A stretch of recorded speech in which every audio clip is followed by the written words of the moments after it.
So, you're looking for a dog trainer in Mesa. Good call. Finding the right person can really make all the difference. Let's walk through exactly how to find a pro who can help you and your dog confidently enjoy everything our city has to offer. Living with a dog in Mesa is a little different, right? We've got the desert heat to think about, but we also have these awesome, busy public spots like Riverview Park or all the events happening downtown. It's a great place to own a dog, but it definitely helps to be prepared. And that's really where good training comes into play. It's what turns a walk that might be kind of stressful into something that's actually fun and relaxed for both of you. Okay, so before we even start searching for a trainer, what are we even aiming for? What does a well-behaved Mesa dog actually look like in real life? Well, success could mean your dog greets people at the door politely without all the jumping and chaos, or maybe it's walking calmly on a leash through a busy spot like a farmer's market. It's all about having a dog who's confident and who listens to you, even when there's a lot going on around you. All right, so to get there, we've got to start with a really important question. What does your dog need? Because, every dog is an individual, so your goals are going to be specific to you. Are you starting out with a brand new puppy? Or, hey, maybe you have a teenage dog who suddenly decided he doesn't know what a leash is. Just taking a second to think about your dog's age and their unique personality can help you zero in on the one or two things you want to work on first. That's your starting line. And that leads to a big choice. What kind of training format is right for you?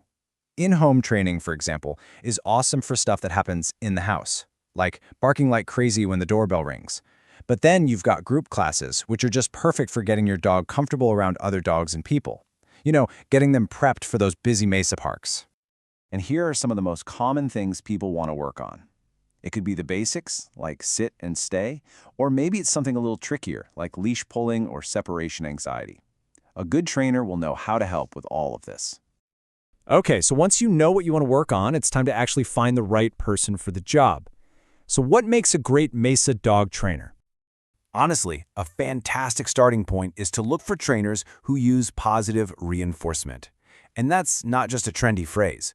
It's about using humane, science-backed methods that actually work. Plus, and this is a big one, it helps you build a way better, more trusting relationship with your dog. You might see some letters after a trainer's name, like CPDT-KA. It's not just alphabet soup.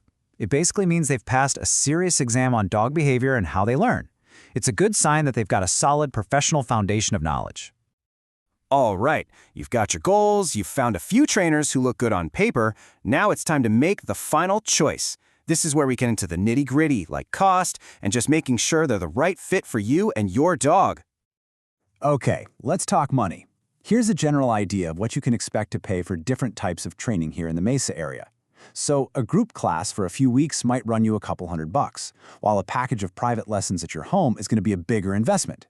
This just gives you a ballpark idea, so there are no big surprises. Before you sign up for anything, you've got to have a chat with them.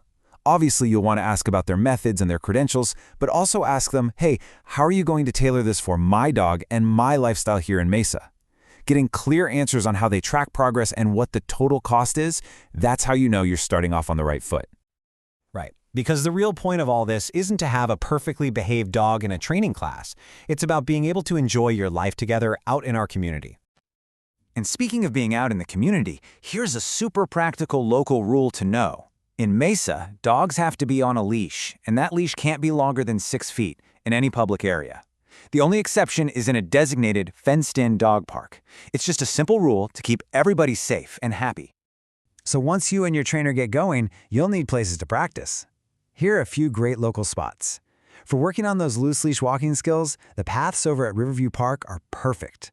For something a bit more challenging, the trails at Usery Mountain Regional Park are fantastic for leashed hikes.